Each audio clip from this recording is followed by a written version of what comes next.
back to my balcony garden, where I share another amazing episode about my plants. Another one of my garden updates about this rubber plant. I want to know if it's dormant in the wintertime. If you can help me, leave your info in the comments. Thank you. Now you guys, remember this baby right here? This is my rubber tree. And if you can tell, it's like dormant.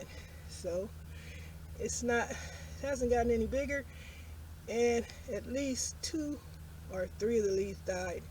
And I still have that new leaf growing in the center there. You can see it. And there is the 2 healthy leaves.